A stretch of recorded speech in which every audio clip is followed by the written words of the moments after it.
Parte integrante do patrimônio cultural e imaterial de um povo, o folclore é uma manifestação popular passada de geração em geração. Abordar essa tradição na esfera da educação permite que, desde cedo, crianças e jovens tenham contato com a riqueza cultural do país. Lendas, danças, brincadeiras e músicas.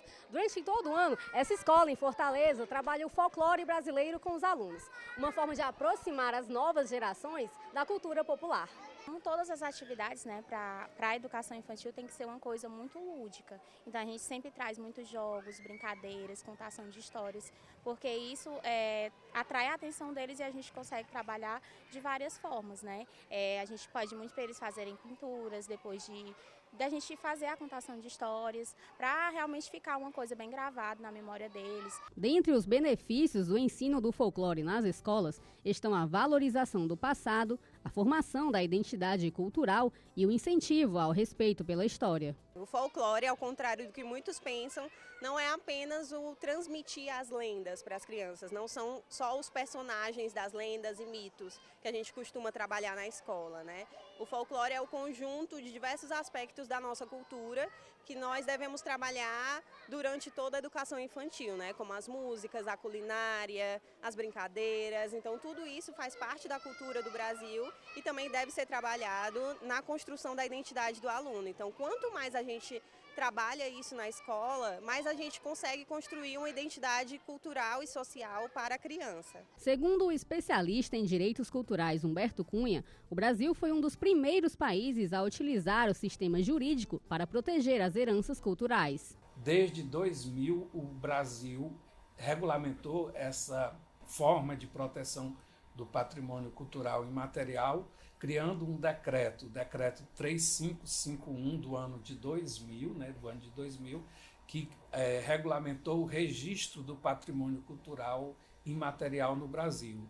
As festas, as celebrações, as formas de expressão, essas não são tombadas, são registradas, e esse registro, o grande objetivo dele é valorizar esse patrimônio cultural imaterial. A própria Constituição Federal de 1988 já considerava o cuidado com o patrimônio imaterial. O documento é permeado pela cultura em todos os seus títulos e traz uma seção específica sobre direitos culturais. Nessa seção específica, ela já fala do patrimônio cultural imaterial, dizendo que o patrimônio cultural brasileiro é composto pelos bens de natureza material ou imaterial que sejam portadores de referência à identidade, à ação e à memória dos diferentes grupos formadores da sociedade brasileira.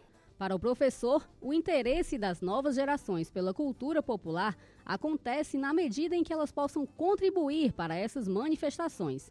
Mas, segundo o pesquisador, isso deve ser feito com cautela. Estimular que a pessoa observe qual é a raiz, qual é o motivo da existência da manifestação cultural, para não descaracterizar por completo, porque se houver a descaracterização por completo, aí não existe mais tradição, o que existe é a criação de algo novo, Então, uma das coisas muito importantes para a gente sopesar, porque eu acho importante nós termos uma justa medida entre o contemporâneo e o anseio pela modernização, pelo futuro, pelas coisas inovadoras. Eu acho que é a justa medida e não só a valorização do futuro, mas um sopesamento entre passado, presente e futuro. Eu costumo dizer que a tecnologia ela não deve ser uma rival da educação, Ela deve ser uma aliada. Então, quanto mais a gente puder trazer para perto a tecnologia de forma a complementar os conhecimentos da criança, melhor. Porém, os recursos lúdicos também fazem muito parte do cotidiano da educação infantil, Através dos livros didáticos das crianças, paradidáticos também, A literatura nos ajuda muito a trazer, a resgatar os nossos ancestrais, Esse sangue ancestral para as nossas crianças da atualidade. O folclore compõe a identidade de um povo e perpetuar essas histórias e costumes para as novas gerações é uma maneira de manter vivas as tradições e valorizar a singularidade brasileira. Qual personagem do folclore você gosta mais? A Yara. Quem? Porque ela é uma sereia. E você, qual personagem do folclore você gosta mais? Yara. Mais do que a pequena sereia. Como é a história da Yara? Ela enfeitiçou os caçadores.